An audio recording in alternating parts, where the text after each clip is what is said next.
Hola, ¿qué tal? Buenas tardes, Alice Rodríguez, desde aquí de Género y Acción por Caldero Radio. Y pues es un placer el día de hoy el tema que vamos a abordar y por supuesto que nuestra audiencia pues nos está escuchando. La realidad es que bueno, nos ha encantado ir avanzando en estos temas de género y evidentemente de ver toda la gama de oportunidades que dentro de a veces problemáticas diversas podemos encontrar, sobre todo en la voz de nuestros especialistas e invitados. Y bueno, pues el día de hoy tenemos el gusto enorme de tener de manera internacional y aquí yéndonos otras latitudes a una especialista en la materia para hablar de un tema que desafortunadamente pues hoy en día ha prevalecido a nivel mundial, que es el tema de la violencia laboral y por supuesto todo lo que ha implicado en el mundo el cambio de paradigma, hacia dónde vamos, qué es lo que como país, como sociedad debemos de hacer, debemos de implementar, sobre todo en las corporaciones, para que pues evidentemente podamos tener un bienestar dentro de los entornos laborales, que se traduzca en una disminución de factores de riesgo desde diversos aspectos. Y bueno, pues el día de hoy estamos de manteles largos y tenemos desde Argentina a una gran invitada que es Georgina Stico, a quien le damos la más cordial bienvenida desde aquí, desde Caldero Radio, en Ciudad de México, en vivo. Y pues muchísimas gracias, Georgina, por estar aquí. Y pues me voy a permitir leer un poco de su semblanza y bueno, pues de antemano, desde mi punto muy particular, sí manifestarle a Georgina que estamos muy contentos, sobre todo porque sabemos que estos temas son complejos de poder transmitir y sobre todo de que la sociedad pueda canalizarlo de una manera oportuna y más viniendo de la voz de una especialista en otra parte de este mundo. Y bueno, pues Georgina Stico es ingeniera informática del Instituto Tecnológico de Buenos Aires, máster en Relaciones Internacionales de la Universidad de Bolonia. Ella, luego de trabajar varios años en el sector social, dio forma a su pasión fundando Grow, una consultora que apuesta al crecimiento con balance de género como la mejor forma de lograr organizaciones financieramente eficientes, siendo su misión fomentar igualdad de oportunidades para hombres y mujeres, en donde, con base a sus diferencias, se planteen políticas y programas que aseguren un equitativo acceso a oportunidades de crecimiento en el ámbito laboral. Y hablando un poquito más de ella, pues a lo largo de los años ha desarrollado mucho interés por el tema de la cultura como habilitante o limitante en relación a lo que uno puede ser en la vida y pues con base en eso y a través de su consultora, pues explora el impacto de la cultura en las decisiones de estudio y carrera tanto de hombres como mujeres, pues con la idea de visualizar cómo se vincula hoy en día con sus trayectorias laborales. Y bueno, pues muchísimas gracias, Georgina, por aceptar esta entrevista y bueno, pues nos estamos comunicando con ella desde Argentina y bueno, pues gracias por estar aquí y pues vamos a darle a esta charla y particularmente pues la quiero poner sobre la mesa, Georgina, en torno a lo que hoy en día a nivel mundial y como repercusión ha venido siendo el convenio sobre violencia y acoso, el convenio de la Organización Internacional del Trabajo 190. ¿De qué estamos hablando, Georgina, dentro de este contexto? ¿Por qué la importancia de visualizar el tema de la violencia laboral hoy en día a nivel mundial? Bueno, antes que nada, Alice, muchas gracias por la invitación y por el contacto y por generar esta charla. Bueno, creo que la gran importancia que tiene el convenio 190, primero es lo que significa en sí mismo, ¿no? Después de 10 años la OIT logra tener un convenio, es decir, esto significa que todos los países consensuaron justamente en este texto que terminó siendo el convenio, bueno, y aquellas después está obviamente las recomendaciones que acompañan el convenio. Pero creo que primero está lo importante de entender que hay un clima político dentro de la agenda pública que hace que el tema esté en agenda. Y donde, es decir, pareciera como a veces por ahí muy obvio, pero no es tan obvio, se relacionan los términos de trabajo decente con el derecho a tener un trabajo libre de violencia y acoso. Entonces eran conceptos que se venían trabajando de manera separada y de repente, por suerte, se unen y se entiende que es un derecho humano trabajar en un ambiente donde no nos discriminen, donde nos traten con respeto y donde nos sintamos obviamente incluidos. Entonces creo que a nivel significativo de lo que representa el convenio, me parece que eso es sumamente importante. Después, otro gran cambio que trae tiene que ver con un cambio de paradigma de qué se considera que es violencia laboral, ¿no? Veníamos de paradigmas que vienen planteando en cuestiones, o deben haber escuchado, cuestiones como acciones muy repetidas, donde quizás lo que más se nos presenta, es decir, obviamente está la violencia verbal y está la violencia física, pero también está la violencia, lo que sería la violencia sexual. Pero las veíamos como cosas terribles, ¿no? Como aquello que realmente termina siendo violencia. Y todo el resto que no entraba dentro de esa consideración, que era una mirada, un externo el que decidía o no, pasaba al ámbito de los conflictos laborales. El convenio viene a cambiar esta definición. Si bien abre las puertas a que cada país escriba su propia definición, da ciertas pautas de qué es y qué no es.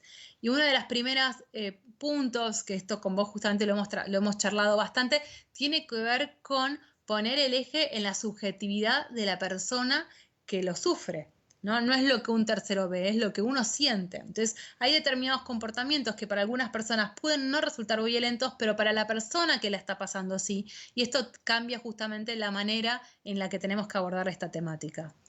Además, se cambian otras cosas que tienen que ver con, por ejemplo, o que quedan medios en grises. Si una situación o un comportamiento tiene que pasar una o varias veces para considerarse violento.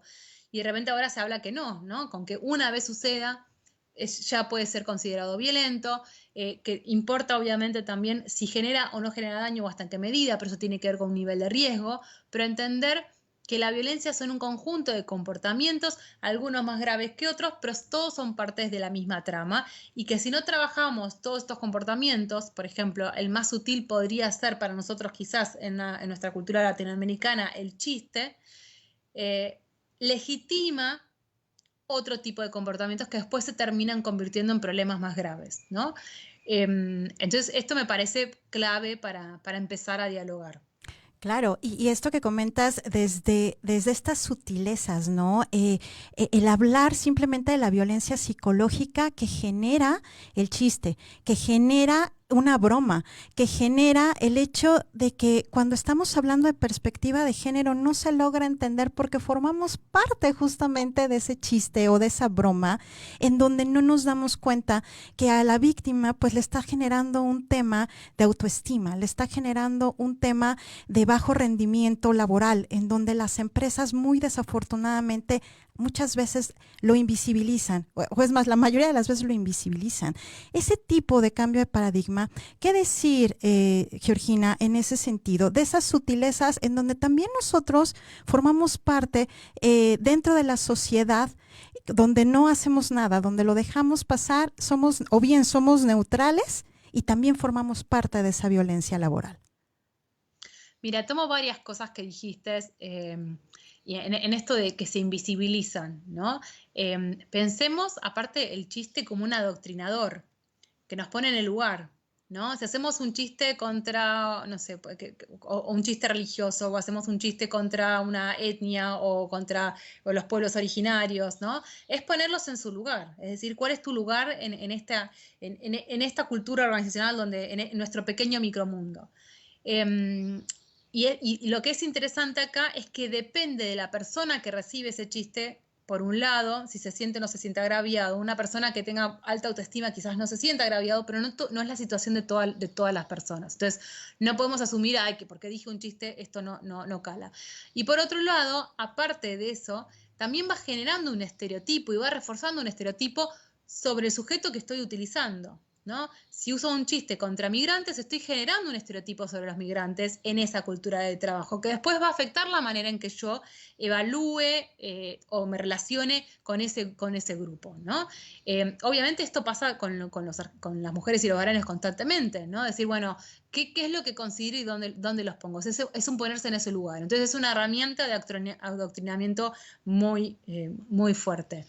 Y en cuanto me fui por otro lado y ahora no me acuerdo la pregunta, pero bueno, quiero decir algo sobre invisibilización y me molesta repetir la pregunta, pero es interesante esto que planteabas, porque justamente a veces el impacto que tiene el maltrato o la violencia laboral, que puede ser el desgano, la desmotivación, la angustia, la frustración, son percibidas a veces por los empleadores como no se ven que son síntomas, ¿no? No se ven que son síntomas de maltrato.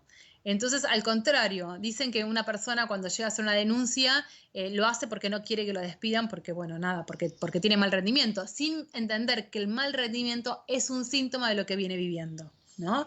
No es la razón por qué, no es que lo hago para cubrirme, al contrario, esta situación lo que está mostrando es que es muy probable de que esta persona esté viviendo o esté transitando este tipo de situaciones. Entonces, es muy importante poder entender de qué va la problemática de la violencia laboral, cómo es esta ruta crítica de las personas para llegar a ser, es decir, en aquellos que tienen la posibilidad finalmente de lograr expresarse, porque si no lo entendemos ese proceso, las resoluciones que vamos a tratar de tomar o las estrategias para abordarlo van a estar equivocadas. Y ahora hacemos otra vez la pregunta. No, va perfecta. O sea, lo que hablaba era un tema de violencia psicológica y los efectos, como acabas de cerrar tú, ¿no? O sea, muchas veces no se alcanza a visualizar justamente que ese baja de rendimiento tiene que ver con este trato dentro de los entornos organizacionales y que precisamente tocaste un tema, por ejemplo, de un chiste hacia gente migrante, ¿no? Que ahí también a su vez nos estamos metiendo con otro rubro dentro de la violencia laboral, que es el rubro acerca de la discriminación, de cómo tan fácilmente dentro de las empresas tendemos a discriminar, tendemos a no incluir. Sobre este punto, Georgina, la cuestión es, en relación a las empresas, decías tú, pues es si la persona se decide a hablarlo, sí es cierto, si la persona se decide a hablarlo, pero también la responsabilidad implica que la organización implemente protocolos o implemente medidas tendientes justamente a que esta persona lo denuncie, haga una queja. En ese sentido, la pregunta es, ¿qué es lo que pasa entre lo normativo y la realidad en las empresas? ¿Dónde está la falla? Mira, tomo algo que creo que me lo dejaste ahí picando y me parece perfecto, que tiene que ver con esto, que si la persona necesita hablar o no, ¿no?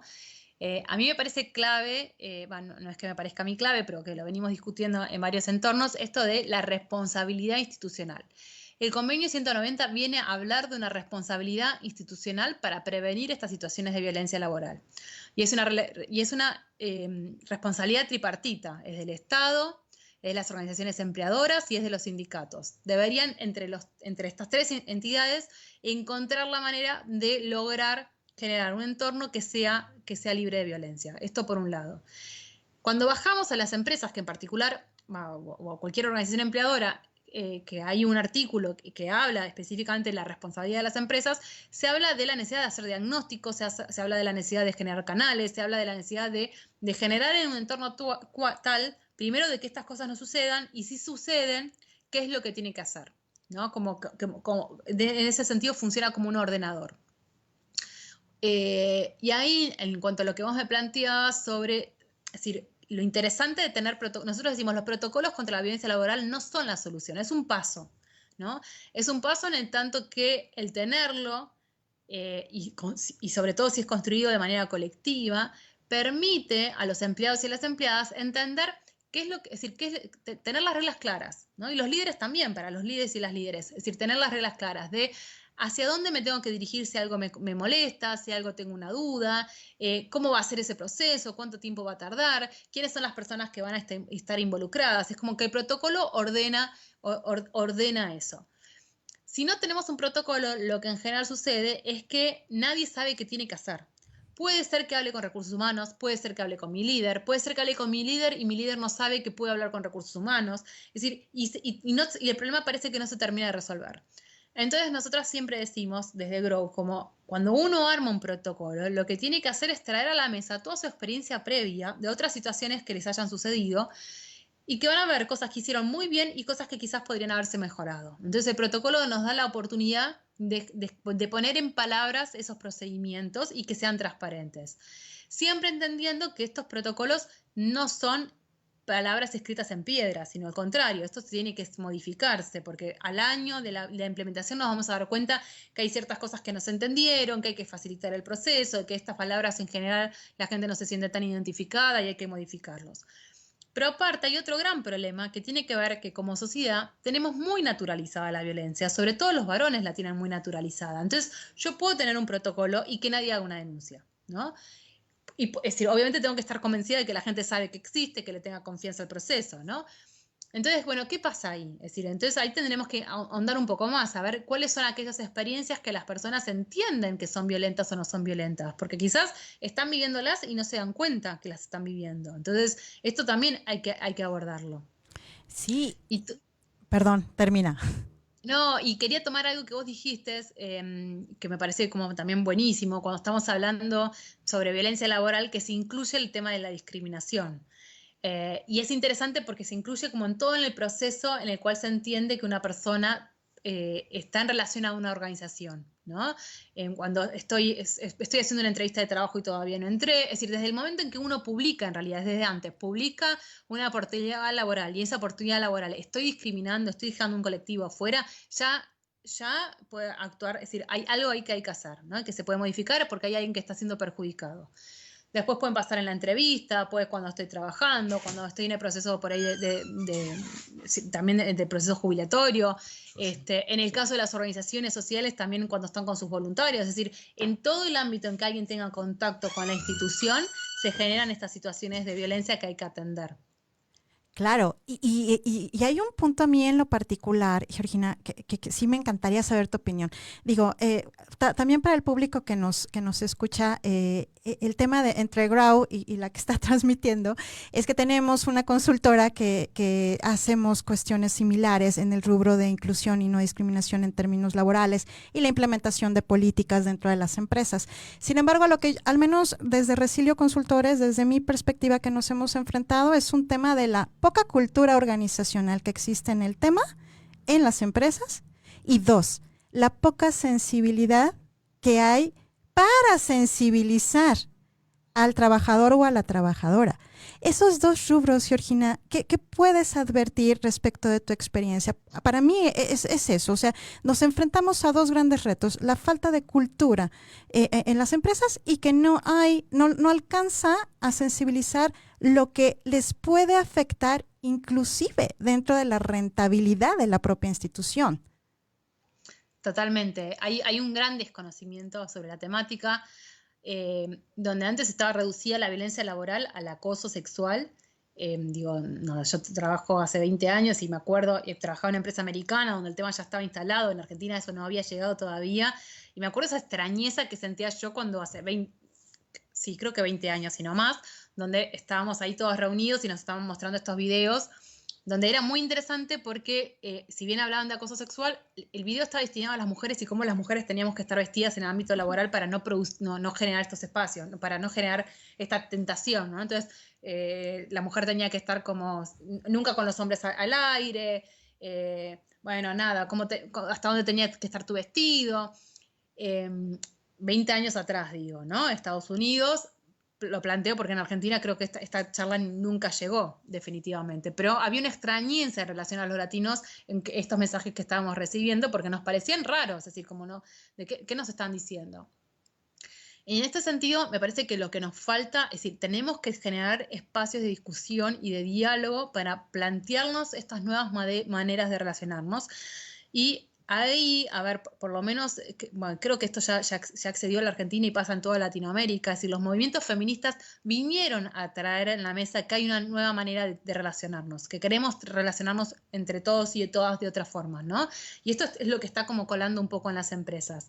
Nosotros lo que hemos visto en las empresas es que hay interés genuino en aquellas donde por ahí son mujeres que están dentro del área de recursos humanos que viven ese tipo de violencias o que son testigos de este tipo de violencias y que quieren modificar este ámbito, ¿no? Entonces, como la violencia por razón de género suele ser como el motivo principal. La violencia laboral es más que la violencia por motivos de género, donde esta es una de los tipos en los cuales se puede ver, pero es la más común, la verdad. Entonces puede ser como una puerta de entrada. o hay una gran denuncia, ¿no? Una gran denuncia quiero decir porque hay un director que está involucrado, o en realidad hay muchas denuncias y uno no entiende por qué, ¿no? Son denuncias grupales ante determinados líderes o lideras que generan este tipo de situaciones. Entonces creo que nos queda mucho camino todavía por recorrer para entender cómo entrar a las organizaciones. Igual, y esto también me interesa lo que vos estabas planteando, en cuanto hasta un punto este tema no está ayudando que el tema de diversidad e inclusión también avance, ¿no? Porque parecía como que estamos todos bien, estamos haciendo todo maravilloso, estamos llenándonos como la organización de gente diversa, pero nadie se está preguntando sobre si estas personas diversas que estamos sumando, diversas en un sentido de diversas a mí, ¿no? Todavía como bastante binario, cómo se sienten dentro de esos espacios de trabajo, si realmente pueden desarrollarse plenamente o no, o tienen continuamente trabas, ¿no? Acá queda mucho por aprender. Pienso en el caso, por ejemplo, de las personas trans, que hay muchos programas en Argentina para su inclusión laboral, pero la verdad es que se hace todavía muy de manual, sin entender todos los sesgos que las áreas de recursos humanos y que los compañeros y las compañeras de trabajo tienen que desandar para realmente ser inclusivos de las personas trans, ¿no? Nada, y brindarles el espacio de trabajo que se merecen.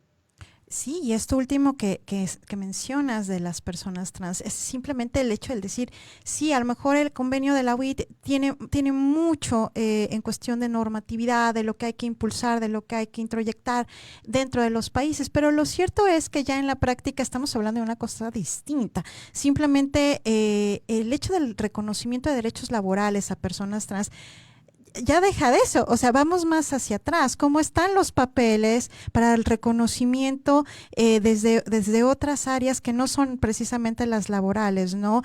Si hay un cambio dentro del nombre de una persona, pues desde ahí ya tenemos el problema, ¿no? Entonces, es esa cuestión, Georgina, donde no es solo un tema laboral, también es un tema que no se logra entender, inclusive respecto de los tratados internacionales, inclusive respecto de toda la parte de los convenios que hoy en día existen para efecto de la no discriminación, de la inclusión, de la erradicación de todo tipo de violencia en contra de la mujer, etcétera, donde empezando desde ahí ya no estamos entendiendo. Ahora imaginemos un mundo dentro de la violencia laboral. Bien lo has dicho, el tema de violencia por razones de género es un solo de los rubros que debiera de una organización, llámese institución público-privada, prever, porque también estamos hablando de otro tipo de violencias, estamos hablando de violencia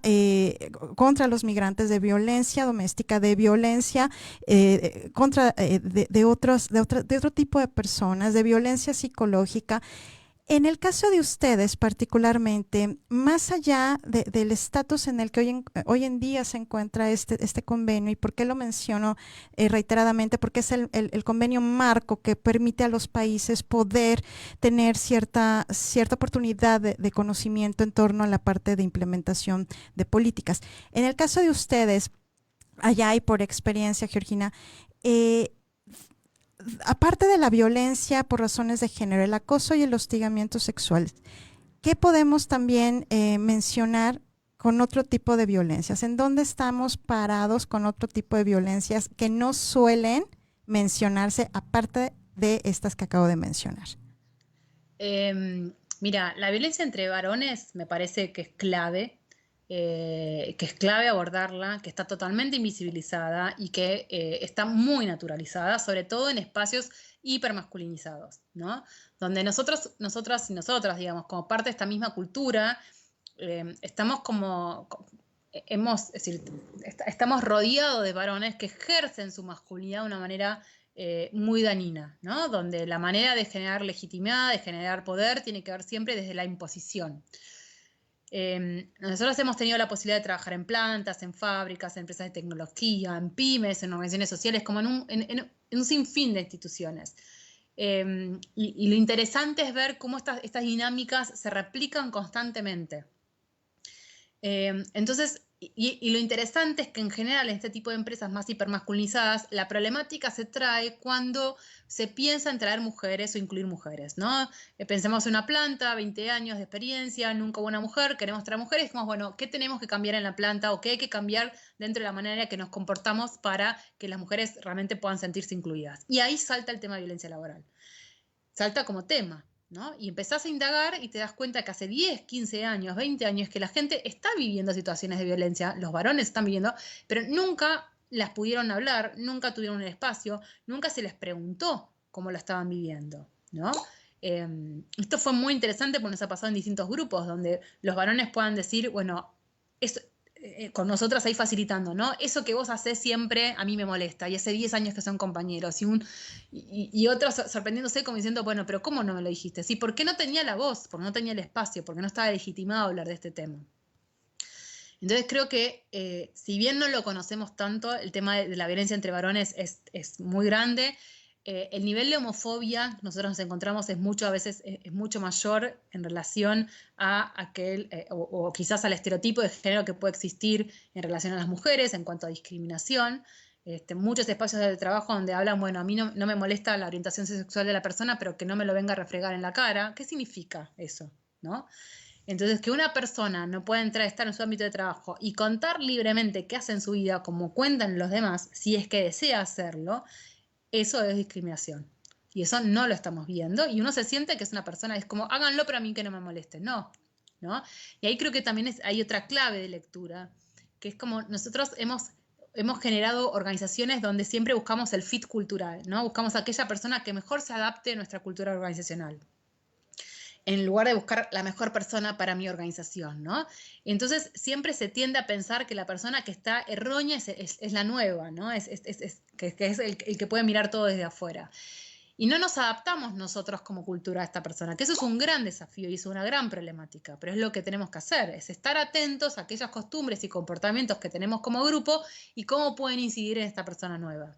Pero bueno, vos me preguntabas por otras formas que no tuvieran que ver solamente con las cuestiones de género, en particular en relación a mujeres, bueno, entre varones, en relación a homofobia, en relación con las personas trans, en relación con los migrantes, es decir, hay un montón de discriminaciones sutiles, ¿no? Así como están los micromachismos, habría que ponerle un nombre a estas cuestiones donde como por ejemplo, lo hablo de los argentinos, ¿no? Nos consideramos como muy abiertos de mente, donde somos un país de tendencia migratoria, con una gran diversidad, y sin embargo en el día a día continuamente se van dando mensajes que hacen poner en lugar al otro, ¿no? Y donde esas puertas no se abren y esas oportunidades no se dan y siempre se está analizando desde ese lugar. Sí me parece importante como abordar y como un desafío nosotros hablamos de violencia laboral con enfoque de género y entender que la violencia laboral tiene una base que está en las relaciones de poder, ¿no? Que están marcadas en función de un sistema de conceptos, un sistema en el cual nos manejamos que tiene que ver con el patriarcado, es decir, donde esas relaciones de poder se pueden constituir, como les contaba, de distintas formas. Puede haber una relación de poder jerárquica, puede haber una relación de poder en función de las amistades adentro de una organización, en relación a las antigüedades. La relación de poder se puede dar por el tipo de profesión, es decir, hay instituciones donde, por ejemplo, si es una institución más tecnológica, aquellos que están considerados como los más inteligentes son los que tienen más poder, o podemos estar en un estudio de abogados y donde lo que más prevalece es aquel que más títulos tiene en relación a la abogacía. Es decir, en cada institución se van dando distintas relaciones de poder que hay que conocer esas relaciones de poder en esa organización, ¿no? No se pueden hacer como abstracciones o transposiciones de lo que pasa en una, trasladarlo a la otra. A mí me parece que de eso va la responsabilidad institucional, de entender qué es lo que pasa en mi institución y cómo se constituyen, porque de esa manera tenemos la oportunidad de poder cambiar y desarmar esa trama, ¿no? Que es la que sostiene y legitima determinados comportamientos. Cuando una organización que ha existido durante años nunca se ha preguntado este tema y se dan múltiples maltratos, lo que ha hecho con el tiempo, ante la falta, ante la omisión, es legitimar esos comportamientos, ¿no? Entonces, ¿qué es lo que tenemos que hacer para deslegitimarlos? Es decir, a nivel institucional, esto no lo toleramos más. Este es el cambio de paradigma. Esto antes no lo veíamos, ahora lo vemos. Esto antes lo aceptábamos, ahora no lo aceptábamos más. Eso creo que es como el cambio clave que nos invita a este convenio, ¿no?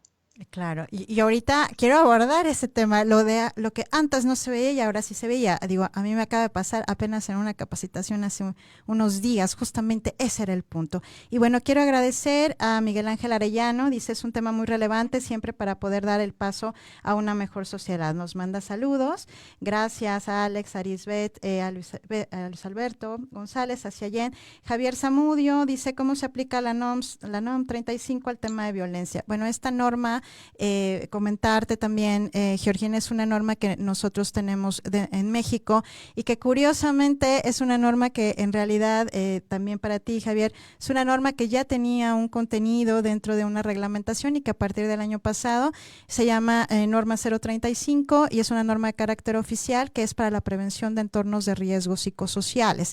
¿Y de qué va esta norma? En lo particular, en México va muy de la mano con el convenio, pero es una norma.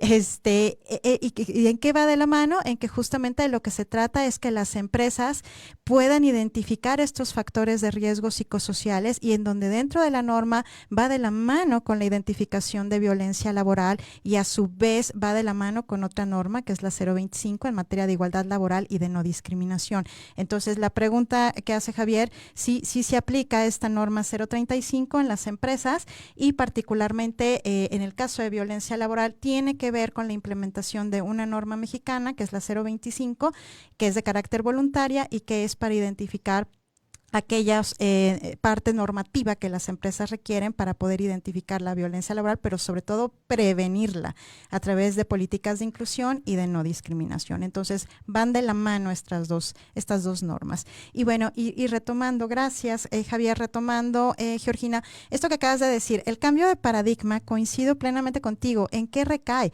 Recae en que antes no existía, antes no lo visibilizábamos, aunque existiera, no tenía un nombre y un apellido, ¿no? Lo normalizábamos. Hoy es diferente. Entonces, hoy, al menos desde este lado, desde la experiencia de implementar protocolos, lo que bien señalabas, no es solo el protocolo, sino es el tema de las capacitaciones, Georgina.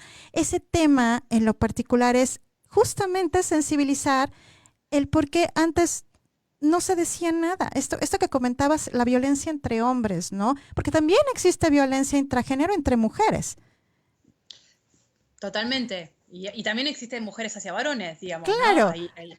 Y acá quiero decir algo que me lo traes ahí como al pie, ¿no?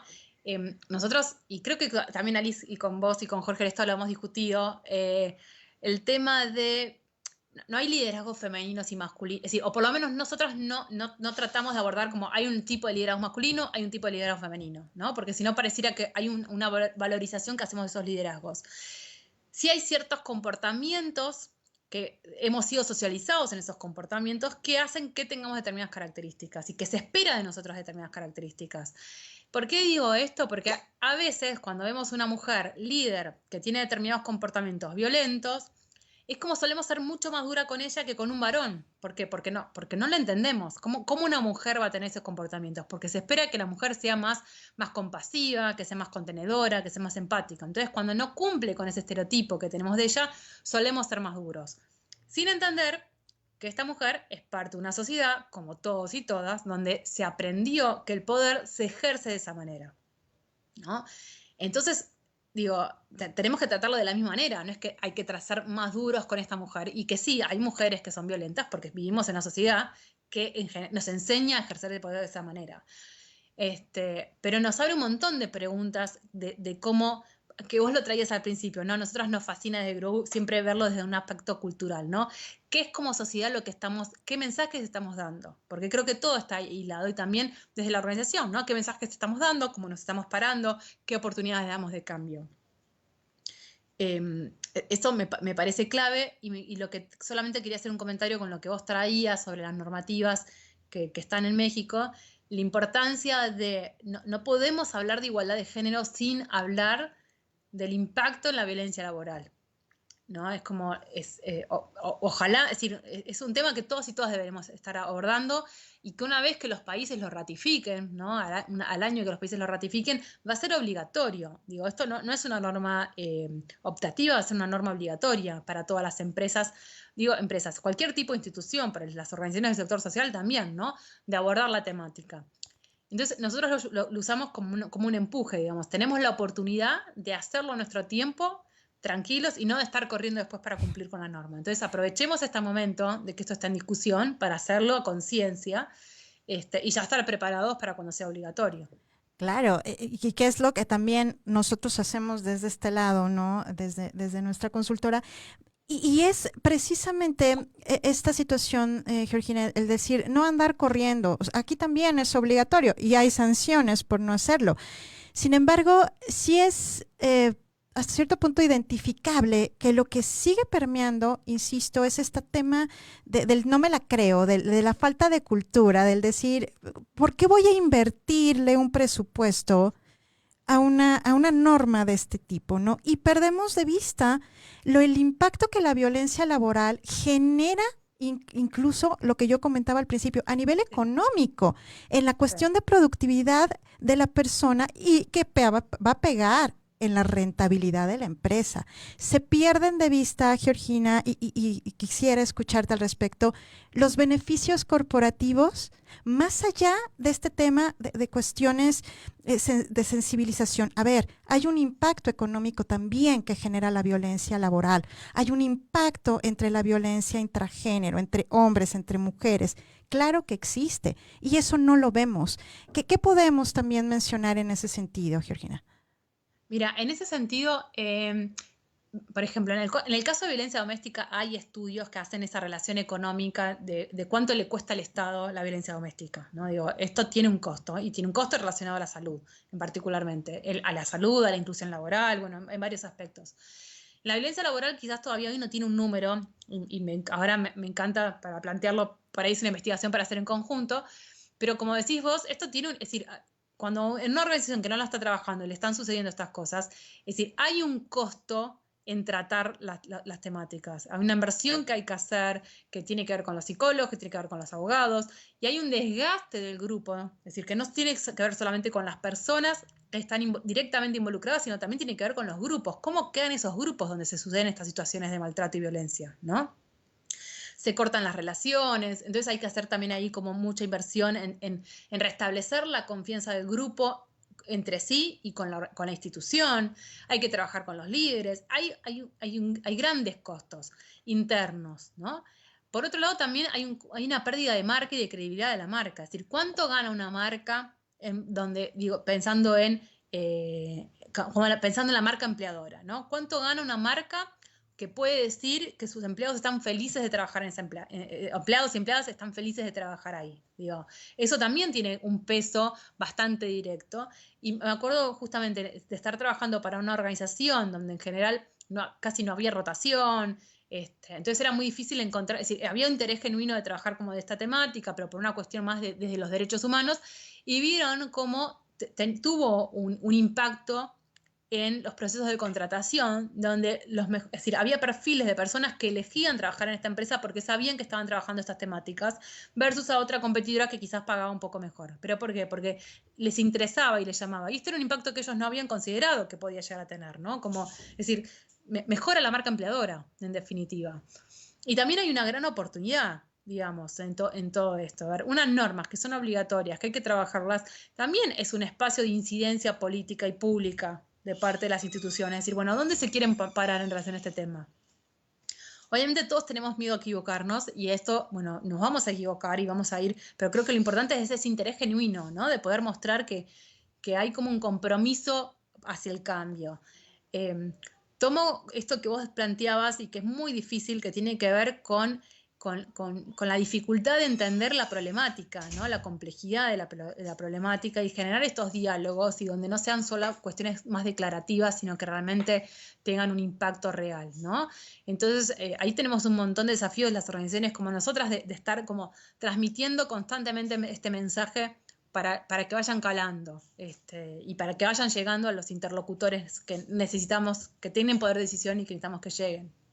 Claro, y esto que comentabas acerca de, a lo mejor no hay una cifra estadísticamente hablando. En México existe por ahí un estudio, que te lo haremos llegar con todo gusto, que se llama La Caja de las Masculinidades, y fue todo un estudio que se hizo en donde había un impacto económico por la masculinidad hegemónica, ¿no? Y ahí se marca simplemente un dato, no estadísticamente hablando, en torno a lo que le impacta a una empresa un solo caso de acoso u hostigamientos sexuales que se haya identificado. Claro, o sea, me implica un aspecto económico desde tengo que despedirlo, desde lo que impacta su liquidación, desde la curva de aprendizaje y el proceso para poder traer a otra persona, cuánto tiempo me lleva implementar esa curva de aprendizaje, etcétera, ¿no? Simplemente desde esos niveles, pues es un solo ejemplo de cómo impacta. Si bien es cierto, lo ideal sería que haya un compromiso desde la misma toma de decisiones de los líderes de las empresas, la realidad es que esto todavía falta muchísimo por hacerlo, ¿no? Entonces, si no es por ahí, pues va a tener que ser como ya lo estamos haciendo ahorita, que es desafortunadamente, pero es así, a través del convenio, a través de normas oficiales, en este caso, y también acerca del impacto que se tiene en las empresas. Hay empresas transnacionales que ya no están contratando proveedores si no tienen las políticas de inclusión y de no discriminación. Hay empresas que ya no están cotizando en bolsa o que tienen prohibido cotizar en bolsa en otros espacios, en otros lugares, si no tienes estas políticas. Pero todavía tenemos ese pendiente, Georgina. Es esta cuestión de la capacitación, la necesidad de que empresas como la tuya, allá en tu país y demás, pueda dar conocimiento y pueda también sensibilizar desde esa perspectiva. Entonces, aquí sí me gustaría, ya en la última parte de la entrevista, pues ir conociendo un poco más de lo que hace Grove respecto a esta sensibilización a través de capacitaciones o de talleres de sensibilización a las empresas. Dale, solamente que me encantó lo del estudio, así que sí, compartirlo y compartímelo y vemos si lo podemos hacer acá y después comparar. Y solamente quiero sumar esto de que a mí me parece que un costo que en general las organizaciones no ven tiene que ver con el grupo, ¿no? Como cómo queda el grupo y qué es lo que les pasa a esos grupos. Y qué le pasa a esos líderes y qué le pasa, nada, qué pasa con estas personas. Porque en definitiva la mayoría de los casos, sobre todo de acoso sexual, terminan con, nada, con una denuncia, con dos renuncias o con nada, como que se desarma, todo se desarma y se pierde, nada, hay una sensación de frustración muy grande.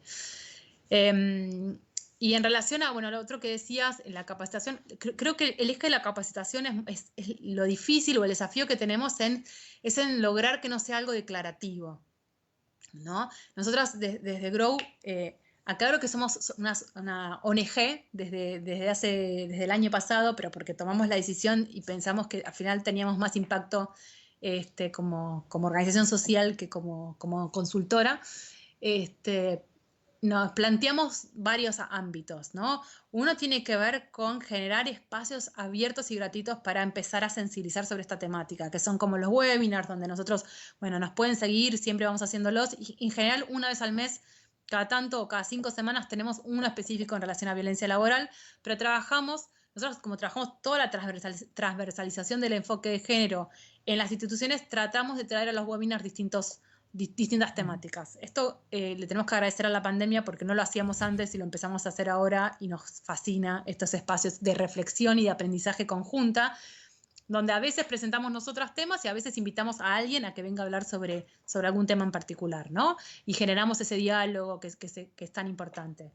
Y por otro lado, lo que hacemos es brindar como este servicio de acompañamiento, de asesoramiento, de sensibilización a cualquier institución, sea empresa privada, sea una organización social, sea una pyme o una pyme o una multinacional. Es decir, independientemente del tamaño de la empresa o de la institución, adaptamos los diagnósticos. Para nosotros es sumamente importante hacer diagnósticos en función de qué es lo que está pasando en esa institución, ¿no? Si tiene que ver con un problema que tiene en relación a diversidad, si tiene que ver con un problema, es decir, desde dónde está el problema. Que para nosotros eso es muy importante, detectar cuál es el problema, porque si una institución no tiene claro qué es lo que quiere resolver, es muy difícil darle como una solución, ¿no? Y aparte también entendemos que después es difícil anclarlo. que se sostenga, que se genere ese compromiso como a largo plazo. Y en particular en lo que tiene que ver con formación, estamos justo ahora como lanzando unas capacitaciones que se llaman Modelo para Armar, donde estamos tratando de generar una experiencia distinta, ¿no? Donde a través de una historia, a través de una trayectoria, vayamos como generando colectivamente el conocimiento, donde aquello que nosotras queremos como transmitir se genere como parte de la reflexión de las personas que transitan ese espacio, y donde vamos después nosotras como acomodando con determinados datos, porque si no, decimos, ¿cómo es ese proceso por el cual las personas aprenden, ¿no? Y se sensibilizan y se apropian de los conceptos. Y un objetivo en ese sentido que tenemos es que las personas que participen de alguno de nuestros talleres, es un objetivo muy, obviamente como muy alto, pero ojalá suceda, puedan construir sus propias narrativas. Es decir, que una persona que sienta que este tema le interesa, pero no sabe, es decir, no puede opinar, no sabe cómo de qué agarrarse, cómo justificarlo, pueda generar sus propias narrativas. Pueda decir, listo, esto sucede por tal cosa, ¿no? Puedo encontrar las herramientas y hacerlas propias. Porque creo que ahí también está la clave del cambio, ¿no? Donde podamos ir teniendo más gente sensibilizada, que sea gente de cambio, que pueda ver cuáles son los problemas y que pueda proponer soluciones. Quizás vas a necesitar a un externo para esa solución, pero bueno, poder ver. Por eso es tan importante esa primera palabra que vos nombraste al principio, Alice, que tenía que ver con la invisibilización, ¿no? Entonces, aquello que nosotros no podemos ver, no lo podemos atacar, no lo podemos abordar, no se puede trabajar. Entonces, hay que ponerle un nombre a las cosas y tenemos que poder, obviamente, hablarlo. Claro, por supuesto. Y esto que acabas de comentar, Georgina, le da respuesta a gran parte a un comentario que hace Miguel Ángel Martínez. Dice, el problema se basa en los paradigmas en el sistema organizacional de todas las empresas. Y Alfredo Díaz nos comenta, debe implementarse políticas tendientes a sensibilizar a las empresas en estos temas. Gracias, Miguel, y gracias, Alfredo. Justamente es lo que bien acaba de comentar Georgina en ese sentido, acotándonos al tema de la sensibilización parte desde la raíz misma de una empresa, que son los dueños, que son los líderes, que son los que toman las decisiones, para que pueda permear hacia toda la institución. Si no hay un cambio desde quien toma realmente la decisión, se va a quedar simplemente en un aspecto de tener un papel, de tener un protocolo ahí, pero de ahí no va a pasar, de ahí no se va a mover y no va a haber un gran cambio realmente en las instituciones. Es más bien que estas políticas se sensibilicen a tal nivel que a través de las capacitaciones una y otra vez se pueda invertir para que realmente haya un cambio, que se puedan escuchar voces de las personas trabajadoras. Si no se escucha, pues no puede haber un cambio, ¿no? Bien dicen por ahí, lo que no se dice no existe. Sí, totalmente. Déjame agregar algo con esto que me parece sumamente importante, que tiene que ver con el convenio 190 habla mucho, hace mucho hincapié, obviamente, en la violencia por motivos de género, y también hace mucho hincapié en los grupos vulnerables o en situación de vulnerabilidad social. Y esto es muy importante porque también básicamente lo que viene a mostrar es que no todas las personas estamos, es decir, estamos ante la misma situación frente a la violencia. ¿Sí? Si yo estoy en un país, es decir, en cualquier país donde estemos, una persona migrante, una mujer migrante trans, cada una de estas características hace que esté en mayor vulnerabilidad ante la situación de violencia, que tengan menos posibilidades de quejarse, que tengan menos posibilidades de alzar la voz. ¿Por qué? Porque es tan difícil conseguir trabajo que el temor de perderlo Claro. Es mucho más fuerte, ¿no? Entonces, es muy interesante ponernos siempre la pregunta de qué privilegios tenemos nosotros y qué es lo que no tienen los demás. Y por eso también es clave trabajar desde los y las líderes, porque ellos y ellas son las que crean cultura, ¿no? Son ellos y ellas los que crean qué es lo que está legitimado y qué es lo que no está legitimado. Y si no viene desde ahí, que son los que ejercen el poder, es mucho más difícil que venga desde... Es decir, pedirle a alguien que haga una denuncia es como, nada, ser ciegos un poco de que, no, a ver, si yo sabés que está sucediendo esto, cambiarlo, no esperemos a que alguien venga y nos haga una denuncia, ¿no? Nosotros somos, es decir, no digo nosotros, aquellos que tienen poder y que son los líderes son los que pueden cambiar las cosas. No esperemos a que el otro se exponga para tener que hacer, para iniciar este cambio. Sí, y yo ahí voy muy de la mano con lo que comentas. Esto que es cierto. No hay una diferencia entre liderazgo entre mujeres y hombres, es el mismo. Entre nosotras mismas también ejercemos violencias, ejercemos hacia ellos, ellos hacia nosotros, y estamos en un círculo vicioso en torno al poder. Y ese círculo vicioso en torno al poder me hace pensar, y brevemente, Georgina, porque ya estamos a punto de despedirnos, acerca del liderazgo inclusivo. Este liderazgo que yo espero realmente también desde nuestra trinchera llegar algún día a que se pueda entender. Se necesitan líderes inclusivos, se necesita que el cambio sea desde ahí. Eso, mira, totalmente de acuerdo. Solamente decir, por lo menos en los datos oficiales que hay en el caso de Argentina, hay un observatorio sobre violencia laboral en la ciudad de Buenos Aires. Es cierto que en general los que ejercen la violencia suelen ser los varones, porque bueno, porque tienen, es decir, porque la práctica, es decir, el concepto de la masculinidad va de la mano del poder y el ejercicio del poder y del abuso del poder. Y entonces en este sentido creo que hay una gran responsabilidad de pensar y repensar estos nuevos liderazgos, ¿no? Y creo que la pandemia también nos ayudó un poco a poner sobre la mesa la importancia de la empatía como valor, ¿no? Digo, como valor primordial para sostener estas situaciones de tan crisis que no las teníamos esperadas, pero que nos sirve para todo, ¿no? Para tener mejores y mejoras líderes.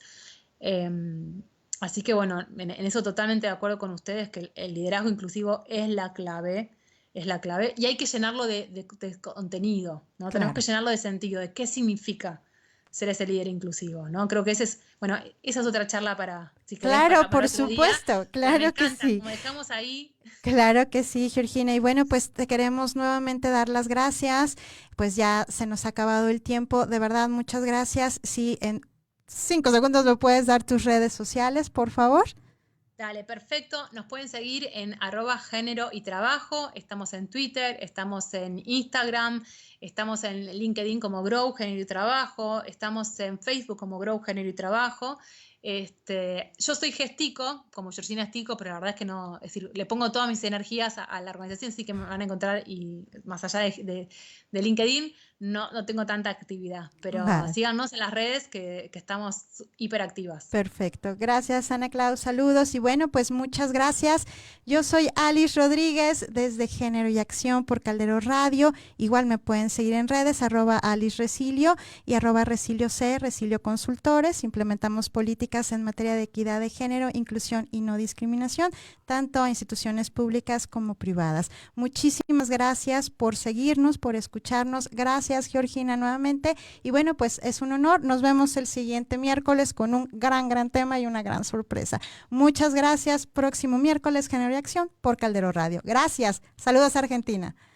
Adiós, saludos a Gracias. México.